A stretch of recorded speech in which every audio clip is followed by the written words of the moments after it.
नमस्कार दोस्तों, बहुत ही बवाल और धमाल मचाने वाला काजल राघवानी का मूवी आ रहा है, जो कि मूवी के नाम है सास का मुंह काला बहू का बोल बाला। इतना बवाल और ख़तरनाक का ये मूवी होने वाला है, जो कि एकदम बवाल मचा के काजल राघवानी के ये वाला मूवी रख देने वाला है। तो सबसे पहले ट्रेलर आ रहा है, ट्रेलर को देखिएगा।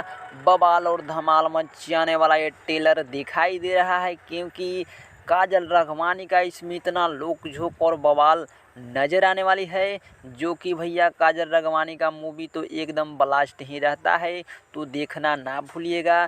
सबसे पहले ट्रेलर आ रहा है, ये ट्रेलर आ रहा है 30 तारीख को सुबह 9 बजे।